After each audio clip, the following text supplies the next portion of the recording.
नैनागढ़ के राजा राघव मत्स्य थे। उनकी एक खूबसूरत राजकुमारी थी जिसका नाम मछला था।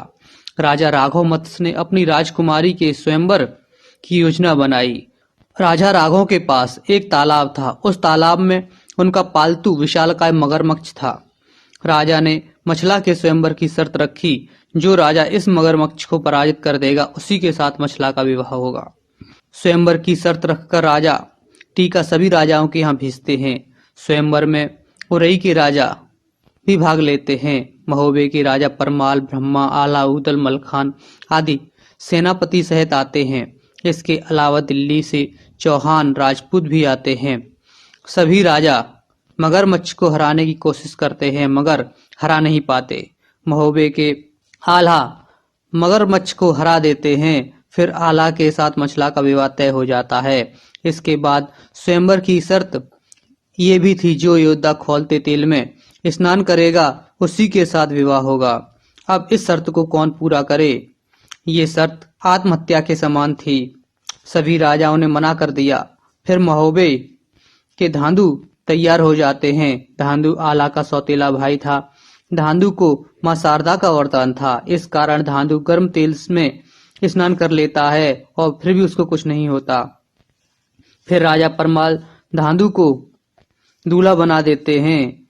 जब मछला को पता चलता है कि उनका विवाह महावीर आला से नहीं उनके सौतेले भाई धांधु से होने जा रहा है, तो मछला उदल को बुलाकर उदल से कहती है, मैं विवाह करूंगी तो आला से करूंगी, क्योंकि मैं आला को अपना पति मान चुकी हूँ।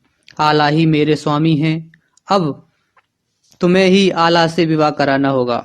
उदल शिविर में जाकर सारी बात राजा परमाल को बताते हैं।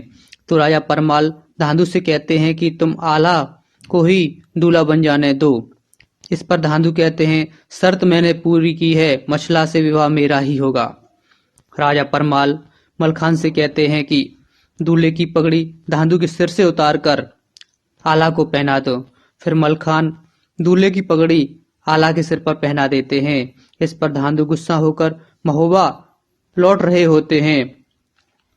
तभी राजा माहिल धांधु से कहते हैं कि तुम भी मेरे भांजे जैसे हो। मैं सच कहता हूँ, मछला पर तुम्हारा अधिकार है, मगर राजा परमाल ने तुम्हारे साथ सही नहीं किया। आला उदल परमाल को अधिक प्रिय हैं, इस कारण वह उनका ही पक्ष लेते हैं। तुम पृथ्वीराज महाराज के पास जाओ, वो तुम्हारा विवाह मछला से अवश्य करा देंगे। फिर माहिल धांधु के साथ पृथ्वीराज महाराज से मिलते हैं। पृथ्वीराज महाराज धांधु के साथ चौड़ा सामंत और सेना भेज देते हैं। इधर नैनागढ़ में राजा राघव मत्स्य कहते हैं, अगर चंदेल और बनाफर मेरी सेना को हरा दें तो मैं मछला का विवाह कर दूंगा। मेरी ये आखिरी शर्त है। फिर नैनागढ़ और महोबे की सेना में युद्ध होता है, जिसे महोबे वाले जीत लेते हैं। फिर आला और मछला का विवाह होता है। विवाह बाद राजा परमाल बारात सहित मछला का डोला लेकर लौट रहे होते हैं। तभी धांधु और चौड़ा आ जाते हैं। धांधु कहते हैं, मछला के डोले पर मेरा हक है, डोला महोबे नहीं दिल्ली जाएगा। इस पर राजा परमाल धांधु को बहुत समझाते हैं, मगर धांधु नहीं मानते। फिर धांधु महोबे और दिल्ली की सेना में युद्ध होता है। धांधु राजकुमार ब्रह्मा से मलखान चौड़ा से युद्ध करते हैं। धांधु ब्रह्मा को मूर्छित कर देते हैं। फिर धांधु उदल में युद्ध होता है। उदल धांधु को हरा देते हैं। मलखान भी चौड़ा को हरा देते हैं। धांधु चौड़ा की हार होती है। फिर राजा परमाल अपनी सेना लेकर महोबे चले आते हैं। धांधु चौड़ा के साथ दिल्ली चले जाते हैं। धांधु जीवन भर दिल्ली में पृथ्वीराज चौहान के साथ ही रहते हैं।